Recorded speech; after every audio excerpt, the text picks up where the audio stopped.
Good evening, Rockdale County. Welcome to the Sunday edition of This Week from Rockdale. Now, do I have a special surprise for each and every one of you? Tommy Plummer, don't get concerned. Tommy's in the green room. I'm getting ready to bring special guest Tommy Plummer on the show tonight. Tommy called me up a few hours ago, asked about coming on the show. I'd already advertised, and I said, sure, we'll bring you on tonight, Tommy. So with no further hesitation, I'll bring Tommy on, and then we'll say hi to you folks. Larry, hey, can you? Tom, hear you? What I did was I went ahead and muted you so I could tell the people I was bringing you on the show. Okay, thank you. So they all know you're on the show now, and I just brought you on. So if you'll give me a minute, I'm going to say hi to some people that's joined the show, and then we'll begin talking with you and introduce you and let people hear your platform. So first of all, I'd like to thank Mary Boysworth for joining us, Cheryl Garcia, thank you, Charlotte Geller, Laura Skelton, Maria Withers, Bill Campbell. Let's see here. I think that's everybody who has said hello in the chat so far. And if you want to be recognized, say hello. And then, as usual, guys, when we have a special guest, Corliss Turner, good evening. If you guys will type the question in here later on after Tommy and I talk a little bit, I'll ask some of your questions too. But let me go ahead and get to this. Ladies and gentlemen, I'd like to thank you guys for joining us. Then I would like to thank none other than Tommy Plummer, candidate for school board here in Rockdale County. Tommy, it is great to have you on the show. Larry, first and foremost, I want to thank you. And as you do know, me and you've been friends for years. And I was just wondering, I said, and I was talking to you the other day out on the line out there. And so we got busy in the conversation, but I never asked about coming on the show.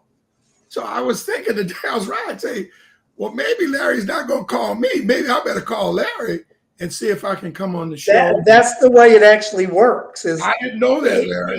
Yeah, we talk about it on the show often. Anybody is welcome to come on the show. They just have to ask to come on the show. Okay. So when they ask to come on the show, they get an immediate yes. Okay. But the show is open to anyone running for public office, except for one person. There's only one person barred from the show, and it's because she's got Alex McDonald blocked.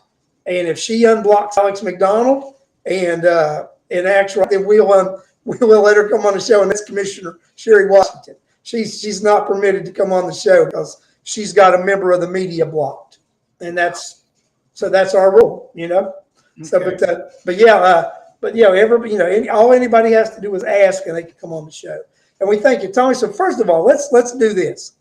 Let's let you introduce yourself to the people, tell them who you are and why you're running. Okay, I'm Tommy Plummer. Most of you might have seen me if you ever came to magistrate court.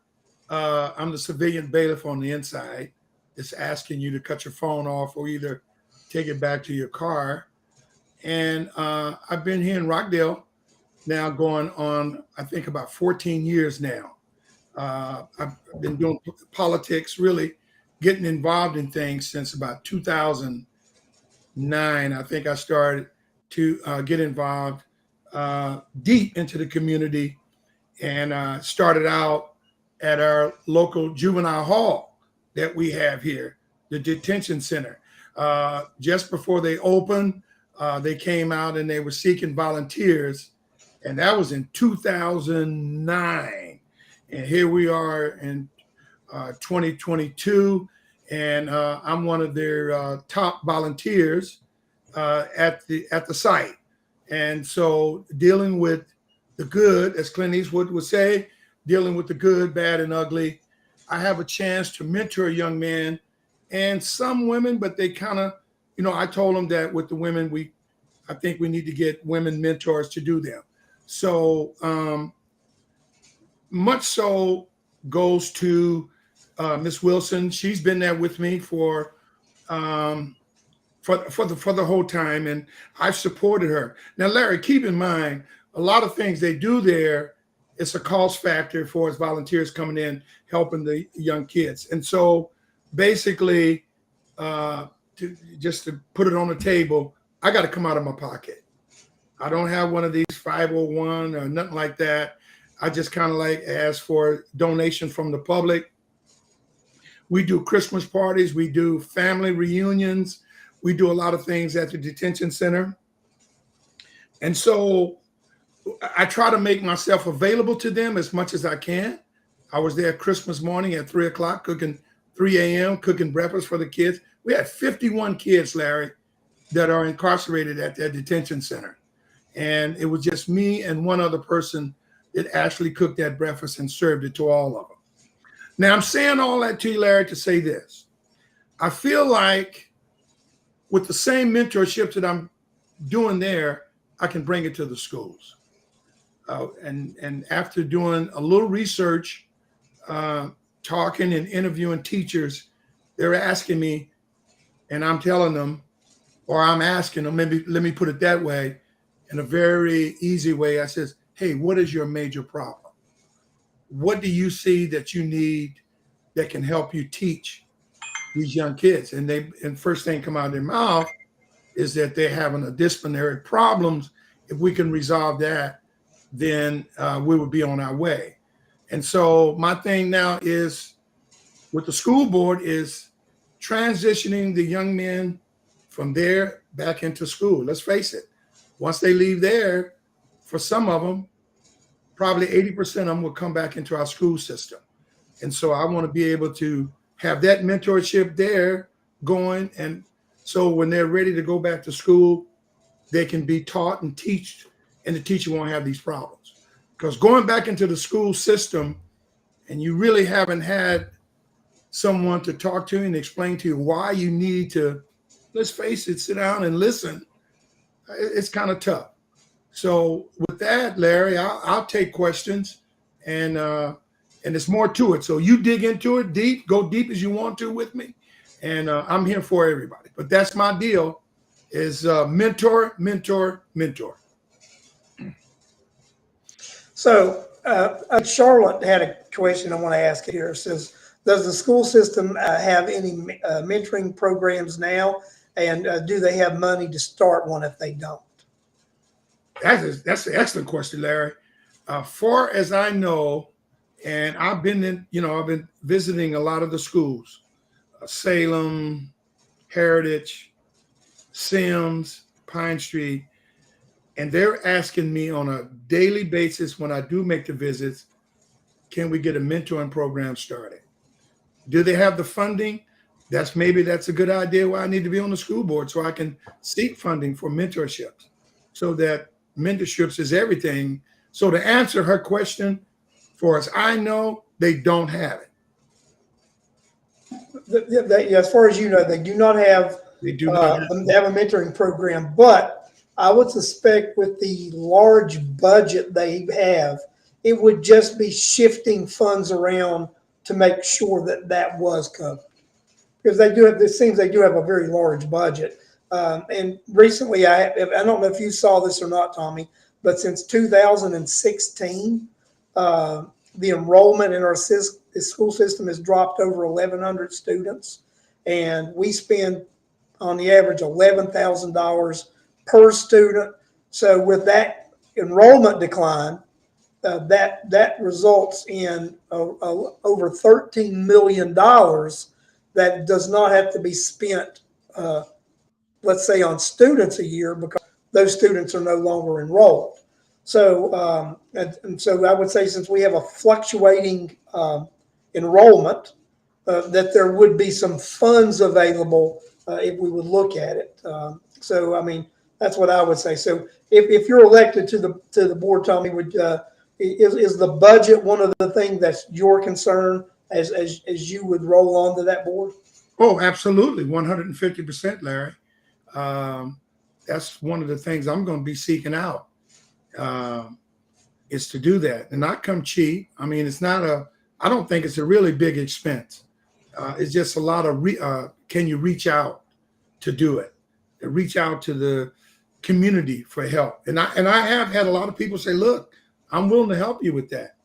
So, and teachers have asked, Tommy, can we get a mentoring program? So, Larry, I don't see where it would be a real hardcore funding thing, really, to be honest with you. It's just a matter of somebody coordinated and have the interest to do it. That's the thing, Larry, is getting people interested to do it. When I did a program up there, just to give you an example, I did their afternoon Christmas program. Larry, I had to pay people from the community to come up and help. I mean, you know, I had a DJ. I had to pay this guy, and it comes directly out of my pocket. The state doesn't get involved with that. That's something that the coordinators want to do, but it's kind of like on them. Their responsibility is, you know, feed you, clothe you, and make sure that you're healthy and go on. But anything on the outside, that comes from volunteers. And like I said, Larry, I've been up there since 2009, and I've seen volunteers come and go. But I'm not going anywhere because I want to see this thing work. Good. You know, Tommy, I was wondering something about the budget. When one of the responsibilities of the school board is to actually set the budget. So, but I would say that the administrative portion of that works for the school and superintendent, they're the ones that actually put all those numbers together and then present them to the school board. So one of the things that we hear repeatedly is senior citizens asking for some relief when it comes to the tax system, when it comes to the Board of Education, that they feel that they've, you know, no longer have kids in the school, they've paid long enough, and that they're asking for some relief. As a member of the school board, it would be part of your purview to be able to actually ask the legislature to do a resolution to excuse seniors from some or a portion of that. But what's your thought of that? I'm in favor 100%. Matter of fact, when I'm out in public or I'm out at the stores, senior citizens will ask me, he says, Tommy, I don't even have kids in the system. Why am I paying all these taxes? That's just one person. Another senior citizen may say, it's tough on me. Is there any relief in sight? And so I'm saying to myself, tell me a little bit more. So in one case, Larry, there are some, and you help me with this, there are some counties that don't even pay into the system like Rockdale. There are some counties, actually bordering counties, right, that once a senior reaches a certain age, they're exempt from Board of Education taxes, property taxes. That is accurate. So, you know, we had attempted to get a similar piece of legislation introduced this time, but the superintendent actually buckled down and said it would cripple the school system. Nobody was ever able actually to show any numbers showing that. But you know, it was just propaganda. So what I would, you know, I've had some conversations with several people, and some of the people are in this chat right now. And there are several different ways to actually, you know, when you look at the millage rate and you look at how we fund the school system, what we should do is we should come up with a budget up front. This is what it's going to cost. Then we look at the millage rate and we set the millage rate. We can set the millage rate to what the budget is. We don't even have to worry about the rollback rates or if we're reducing it, increasing it. We set the millage rate to what it takes to raise the funds to budget the school system. So because the school superintendent even responded back to one of the citizens who asked about it, and one of his things was, well, we can't do anything about property tax assessments. That is what it is, and we can't control that. Well, they can't control the assessment process, but they can control whether they accept the taxes that the assessment creates. If they created the budget first and then set the millage rate to what they needed, then it would bypass that. Or if they don't want to do that, they could actually take the rollback rate. Then they do what they call a net zero tax increase, which would actually set the taxes back at the exact rate it was and amount the year before, not accepting the increase of the assessment. But the simplest way to handle this, Tommy, is this. that the Board of Education set their budget. This is how much money we need to run the school system. Then we would like to put this much in savings. Then they go and set a millage rate that raises that much money, and quit playing that game of saying, let's take the rollback rate and then whatever tens of millions extra is raised because of property tax increases. They play like it's out of their control. That's not true. That they all want to. We're dealing with educators here and mathematicians and people with doctorate degrees. And it's time they quit pretending they don't know what they're doing and think citizens like us don't know that we know what they're doing. Yes, that the property tax assessment is a separate thing, but if they just set the budget, then set a millage rate that will collect that much money, they bypass that whole nonsense about the property tax assessment. If I'm elected to the board, and there's no way. I'm going to answer. Yes, Sean, I know that the rollback is not a net zero. So you would have to take the rollback and then also initiate a net zero. You would have to do both of it that way. Or you could just say, this is the budget and this is the millage rate we have to set to actually raise this much money. Let's just say, for example, they would say 22 mills is the millage rate. But if we set the millage rate at 19.5, that would raise the amount of money that would actually finance the school system. So there's a couple of ways to do it. Go ahead, Tommy. And Larry, I agree with you 100% on that. I think that these are intelligent people that should be able to sit down, discuss the things that you just talked about. I mean, it would be a little bit off rocker to me to hear the citizens of this community complain, senior citizens, that something needs to be done. You can't ignore that. You can't keep on going, because I guess the taxes will continue to raise. So until they sit down and look at it like you're talking about, Larry, then it's heading for trouble. I mean, this community is very upset about that. I hope that if the superintendent is listening, you're going to have to listen to the community to say what you can't do and can't do. You're going to have to sit down with your pencil and paper and your ad machine and get with it, because as you know, taxes can be crippling to a community. These are senior citizens. They own fixed income. And so, and everybody at some point, someday will be at that point where you be on fixed income. It's not a bad, that's just the way it is. So you got to make things kind of easy for seniors. Come on now. You know, Tommy, another thing too is when people look to move to a community, two things they look at. They look at taxes. and they look at, well, three things: taxes, they look at housing, and then they look at school systems. They look at how these school systems are performing in the state and the community and the counties that are around it, but before deciding to move somewhere. Sometimes here, actually for a while now, Rockdale County school systems have been on the declines, on the scholastic part of it. So, and you've heard this in the community and seen the reports as well, I'm assuming. Yes. As a member of the school board, would this concern you? And would this be a priority that you would have to take up with the superintendent? Oh, it's a priority. I mean, let's we have to talk about that. I mean, everybody knows that, Larry. That's conversation in the community. They're saying test scores are down. Why are the test scores down? I don't believe it has anything to do with teachers. I don't.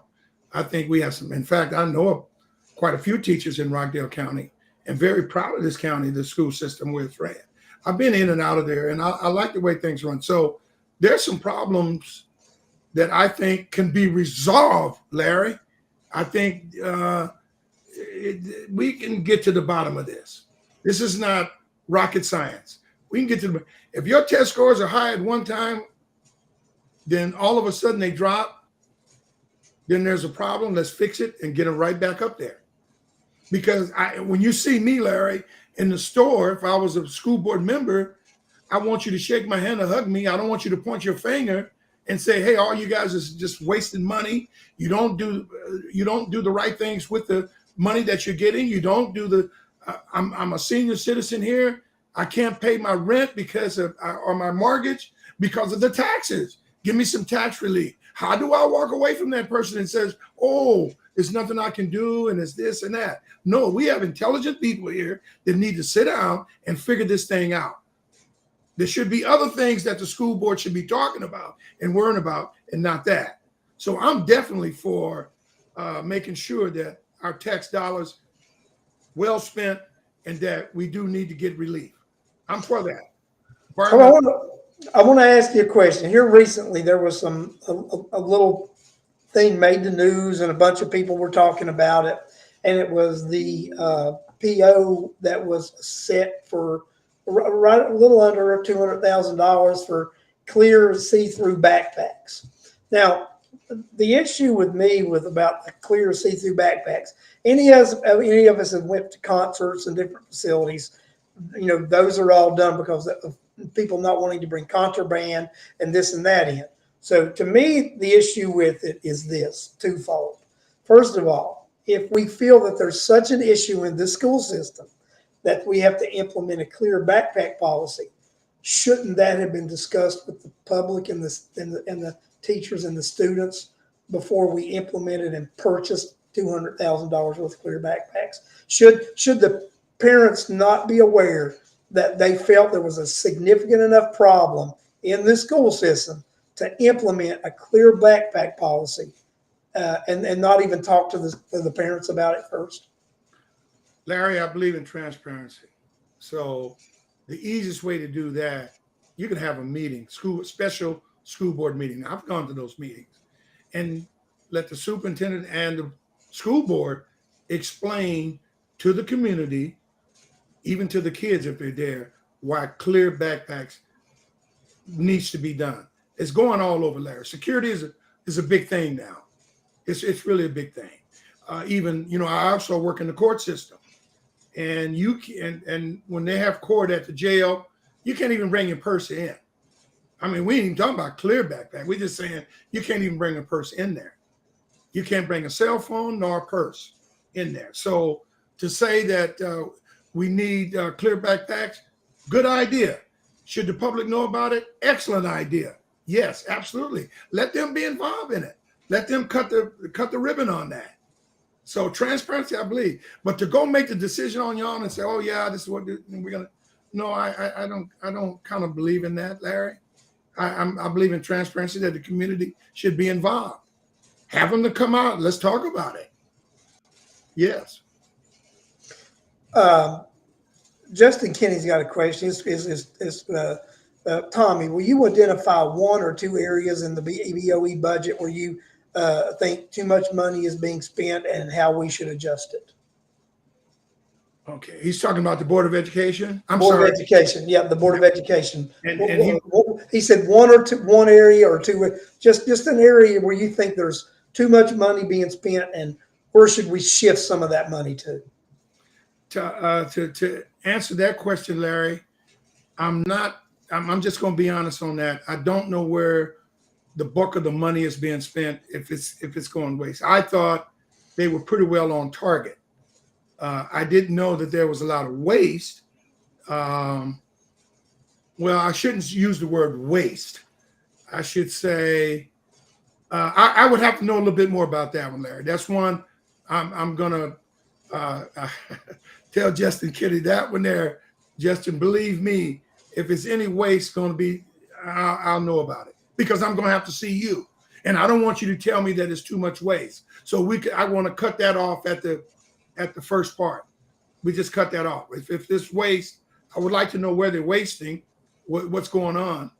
But I haven't seen anything that I thought that's being wasted, me personally, yet. Not to say if I'm elected, you bet your bottom dollar that I'll get in there and I'll find out. There won't be no question in the air. No, I get you there. I mean, and I think sometimes, knowing from experience of running for office myself, you have an idea of what's going on because you pay attention to spending, but you really you really don't know until you get in there and you're able to actually look at the budget. I actually know a previous school board member who actually told me they were a member of the board and it was difficult for them to get access to the budget. Um, because they were on the outside, sort of, and that if they had to fight tooth and nail to have access to everything. So I think it's even possible to be a member of the board and still be on the outside. So, Tommy, we'll see what happens to Tommy Plummer. Well, that's it, Larry. That's the whole thing about this mentoring. Unless I get a platform or get in there, then it's, you kind of shut out. I know I brought one of the NFL coaches to Rockdale once. I'll never forget it. And they gave me a list of things of what the cost is going to be to do it. You got to pay for janitorial service. You got to pay for the use of the gym, and et cetera, going on. And I think and this was back in 2013, I think. And I made such a stink about it and this is the truth, Larry. Someone called me up and said, look, it's all taken care of. Boom, move to the next thing. This is Tommy. This is what you get when you get Tommy Plummer. That's what you get. That's what you get.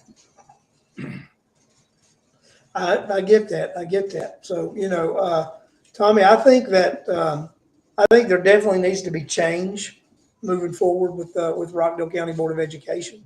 I attended a Board of Education meeting this past week, and that was one of the meetings, and I heard individuals talk about taxes, and then they didn't just talk about seniors being taxed. They talked about, everybody being taxed and concerned about the tax costs. And I think it's a fine line as a board member that needs to be played.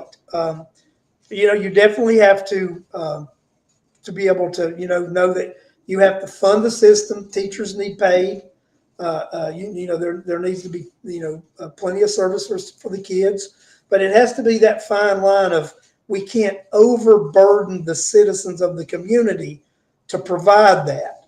So it has to be something that the citizens can afford, but it also has to be that fine line to where it's a quality education. But this is the problem. I think a lot of the citizens, and I don't think we would be getting as much pushback from the community if they felt they were getting the value for their dollar. And that's where I think why we're getting so much pushback from this community, because this community sees just this money being spent and they consider it reckless spending. Let's just be point blank. But they don't see a return in that value of their spending. They see test scores declining. They see crime happening in the school system. They see a superintendent and a board of education they feel is ignoring them. So they don't see the value of their tax dollars. Would you tend to agree that may be some of the issue that the taxpayers are feeling? Yeah, absolutely. And a good example is this, Larry. Let's just say hypothetically here. If you were a CEO of a major company selling soap, and it got to the point that the board and your sales are beginning to drop, in this case here is that test scores are dropping, then something is going wrong, Larry. You can't tax me and then the kids got a low test scores. You can't. You're a taxpayer, you're not going to live with that. You might get a little frustrated if you had a good system that's running smooth and everything is going okay, and then all of a sudden your taxes begin to be creeped up. And yeah, you might can live with that, but man, if you got low test scores, that means kids are coming out not ready for the big world. And then you're paying high taxes on top of that. So there's something, again, Larry, I'm not in there, but I'm saying we got to make some adjustments and we just have to do the right thing. And if you're the top guy, then it comes back on you. It falls back on you. And Larry, that's normal. CEOs go and come all the time when they can't do the job. Tommy, the Republican Party asked the ballot question. And the ballot question point blank is, do you believe that the Board of Education should not renew Terry Oates' contract? And some people thought it was a harsh question, but some people thought it was a valid question. And I actually had a lot of Democrats reach out to me telling me they wish that would have been on their ballot because they wanted to answer that question too. And I felt, I laughed at that, but that's true. I mean, you've got a lot of citizens that it wasn't a party issue. They wanted to answer that question, and they didn't want to answer it in the affirmative. Just to let you know. Well, it's pretty easy, Larry. You run on your record.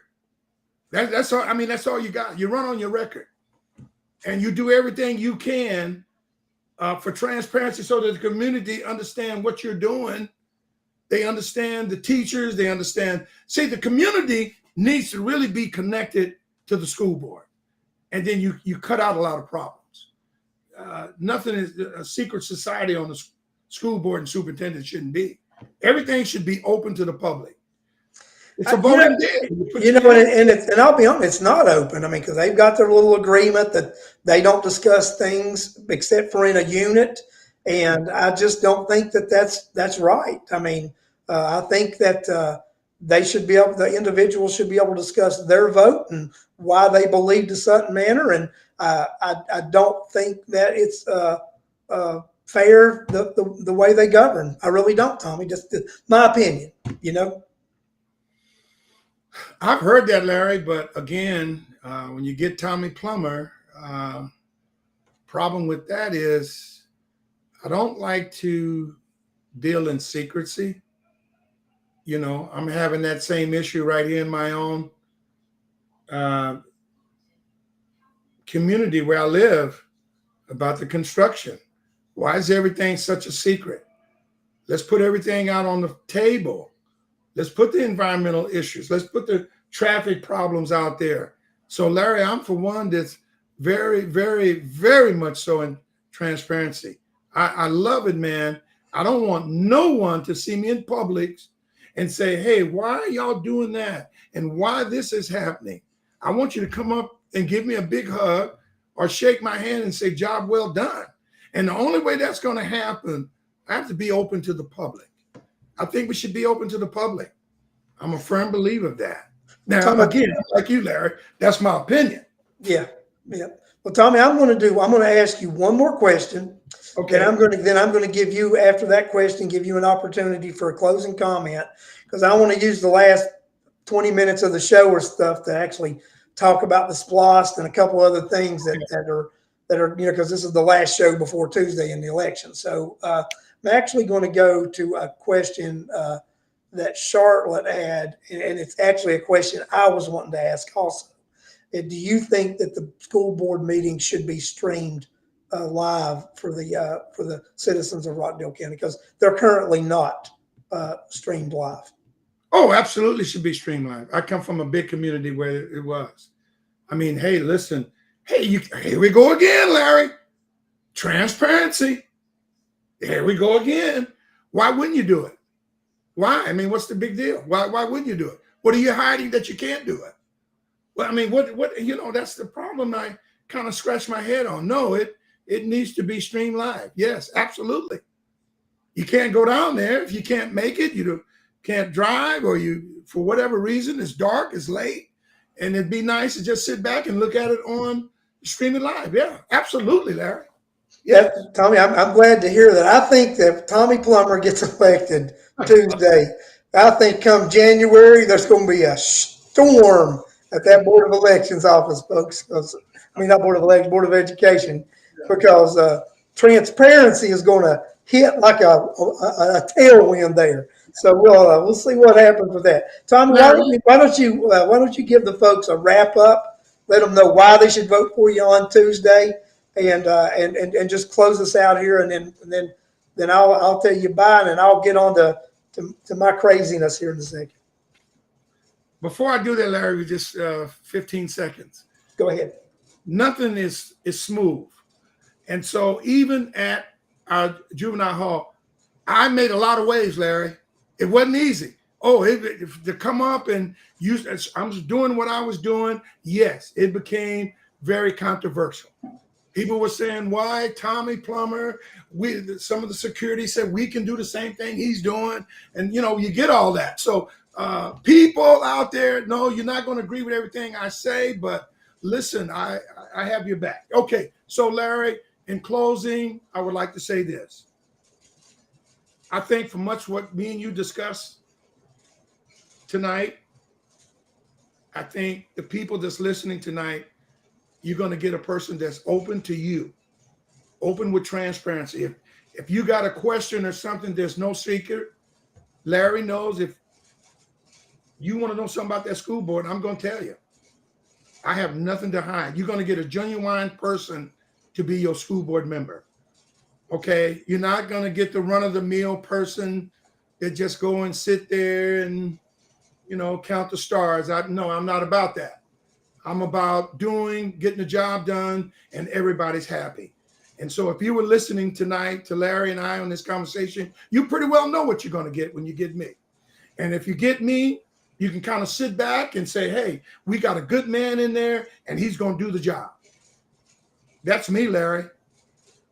Vote Tommy Plummer Tuesday. I'll be riding around in that pickup truck. You'll see me.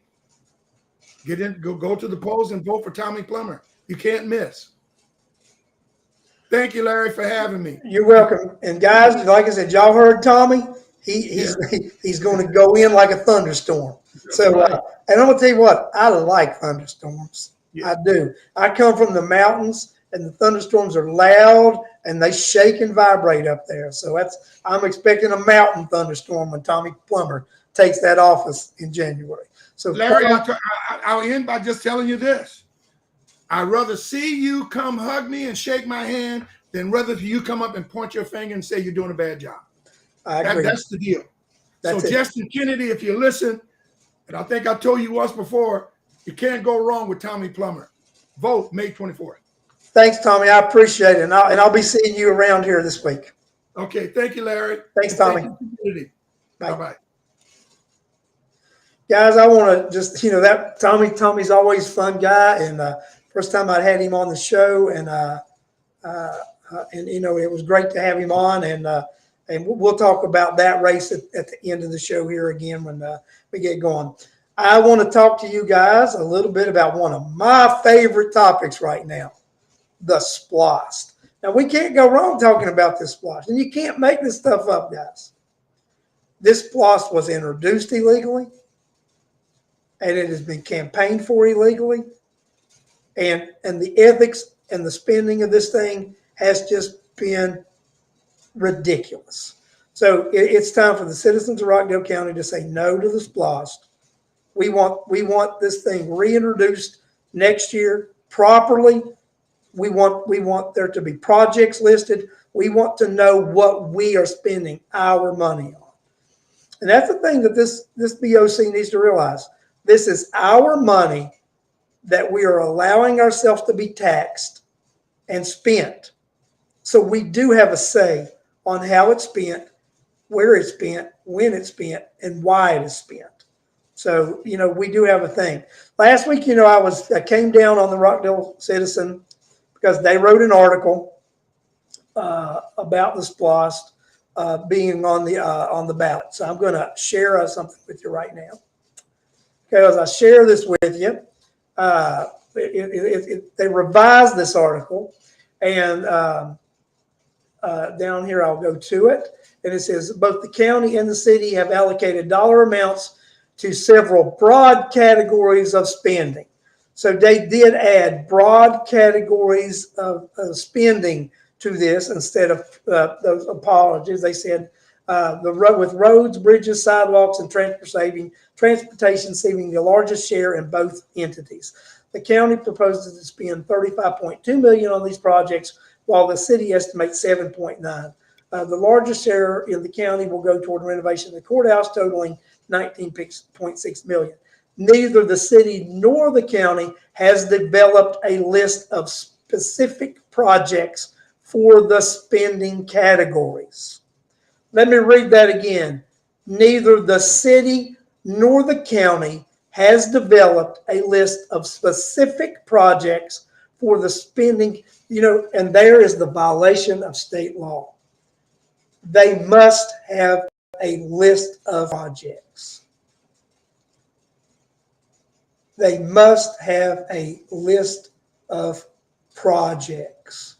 I want to go back. Samantha, Tommy Plummer does live in Rockdale County, and he's referring to his community in Rockdale County that with a construction project going on. So yes, Tommy Plummer does live in Rockdale County. You can't run for office unless you live in Rockdale County for the Board of Education. So he does. It's not like being a department head or director, which none of them live in Rockdale County. But if you are a elected official, you must live in Rockdale County. But we'll see here, and then it says for the spending as needs and priorities can change over the life of SPLOST collections. Well, that's the thing about the SPLOST. The SPLOST was written into law and designed for specific projects, for those projects to be identified, for them to be put on the ballot, and for the voters to approve specific projects. The SPLOST was not designed to be an a la carte funding mechanism. So if they want that, then they need to go back and ask for general obligation bonds and ask you, the citizens, and me, the citizen, to actually vote for those. Because the SPLOST is for special purpose local option sales tax. Special purpose, not a la carte, any damn reason. So the Board of Commission and the city, because the city fell in line with this nonsense too. And they didn't list any specific projects because they got in bed together with this nonsense. We give the city a pass a lot of times because they do some things good. But they do a lot of things bad too, guys. So, it's about time that we recognize some of the bad that they've done. And this SPLOST, they were up to their elbows in bad in this thing. So, we've just got to acknowledge they didn't do good, and we have to acknowledge they did not do good when it came to this SPLOST. We deserved better as citizens of Rockdale County than what we got from these guys. We deserve them to be transparent. We deserve them to be open, and we deserve better. So just to let you guys know also, I talked to you guys about that commercial, that advertisement, the educational tool that people have been using to let people know what the SPLOST was all about. And in that tool, we actually mentioned the Public Facilities Authority.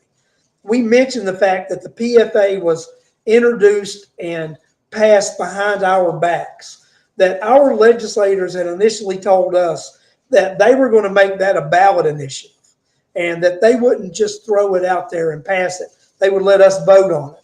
Well, they didn't keep their word, and they passed it behind our back. So the Board of Commission has got $110 million that they're going to spend, that they are going to issue bonds for, that we don't get to vote on.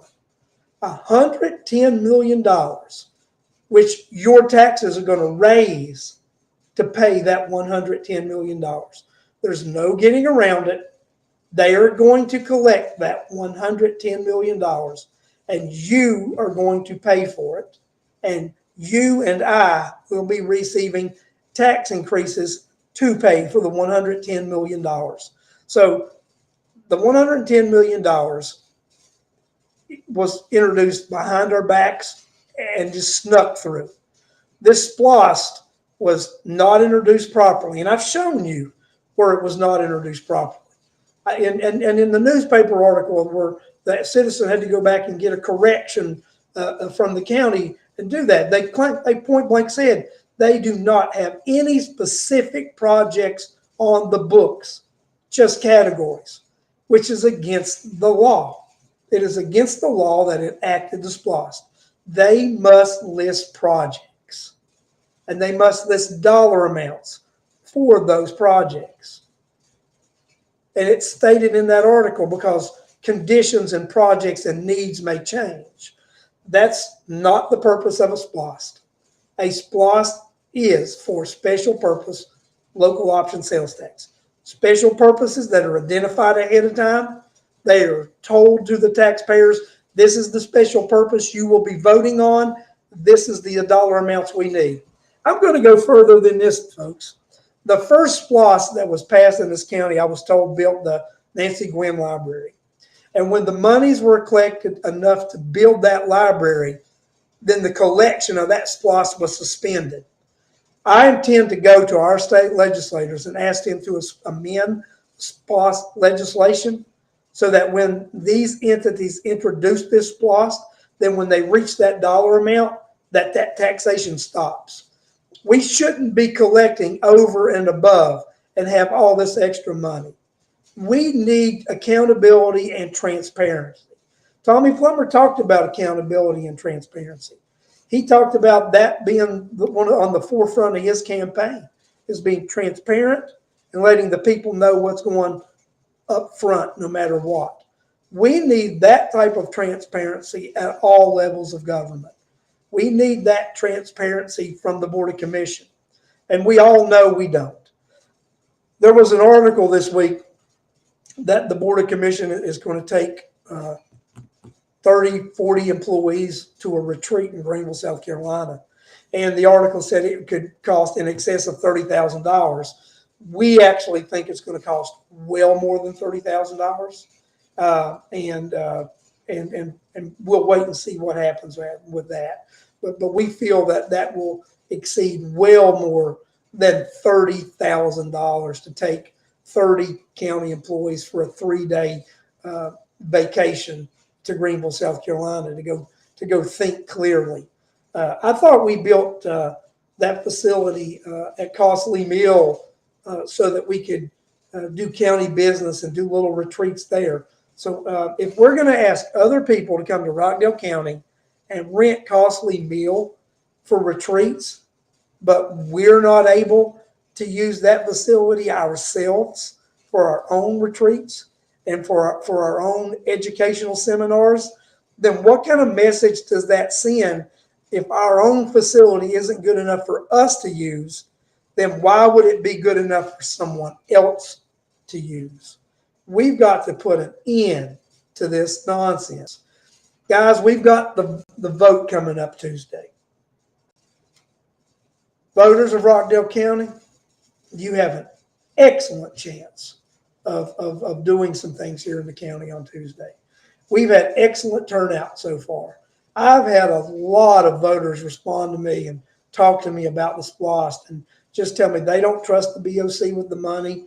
They can't trust them. They know they introduced it illegally. They're upset about the illegal campaign that has been enacted for the SPLOST. You've got people that have been asking about the ballot questions. They want to know why we don't have 5 commissioners. They want to know why we don't have a county manager. They want to know why is the county insisting on building a courthouse in Old Town when in 2018 the citizens of Rockdale County by 70% voted down the idea of a $140 million courthouse being built in Old Town. The citizens of Rockdale County have asked, why do we keep having to say the same thing over and over again? Why do we keep having to have the same ballot questions or similar ballot questions asked over and over again? They've been asked if they want 5 commissioners. They've had many town halls talking about, do we want 5 commissioners? We've had town halls about the courthouse. The citizens of Rockdale County have spoken loud and clear. They want a courthouse built. They want it built at Barker Road. We've got ballot questions.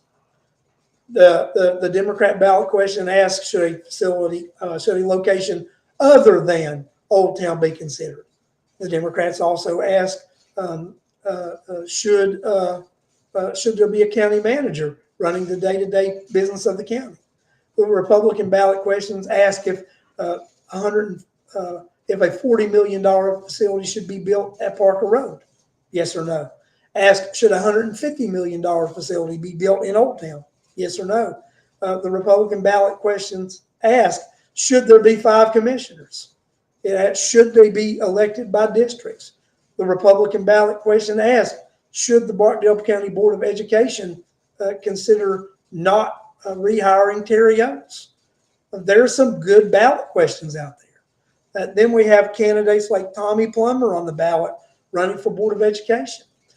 One of his opponents, former member of the board, two-term former member of the board, served 2 times on the board. I mean, got some communication about lowering the millage rate and this and that. Guys, let's be honest about this. I'm sick and tired of these officials saying they've lowered the millage rate, insinuating they've lowered taxes. Even if they take the rollback rate, they've not lowered taxes. They've increased taxes because of the property tax assessment. They have to actually take the rollback rate and do a net zero increase. Or they have to say, we are going to set the millage rate to actually fund the budget amount. And then the millage rate will be whatever it is to raise that much money. But these guys want to use this trickery. Well, we've lowered the millage rate. We lowered it from what it was last year. But yeah, you're still collecting $10 million more than you did last year. So you didn't lower taxes. You lowered a calculating formula not to raise more money, but you still raised more money. So, we need to have these guys be honest and transparent. Quit being so sneaky. Quit trying to trick us into believing they're looking out for our best interests, because they are not looking out for our best interest. It's up for us to look out for our best interest. And we can do that by resetting Rockdale. How do we reset Rockdale? We reset Rockdale by voting down the SPLOST. We reset Rockdale by not electing Doreen Williams back as Board of Commission and electing Efat Walker. We reset Rockdale by not electing a former member of the Board of Education and electing someone new like Tommy Plummer. That's how we reset Rockdale. We reset Rockdale by doing what is not expected. We reset Rockdale by thinking outside the box and not doing what they normally expect to do. That's what we do. We reset Rockdale. We do that with our vote at the ballot box. We answer those ballot questions, and we let these public officials know what we think about our county. We let them know that community is more important than anything. We let them know that community is more important than party affiliation. We let them know that our community and Rockdale County is important to us, and our voice at the ballot box will send that message. So I ask you one final time as I say good night. Join me on Tuesday, casting those votes as I just asked you, and helping me and you and every voter in this county reset Rockdale. Thank you, everybody, and I look forward to seeing you on Wednesday night for the midweek edition as we talk about how these elections turned out and how your vote mattered. Thank you, everybody, and I will talk to you on Wednesday on the midweek report. Reset Rockdale.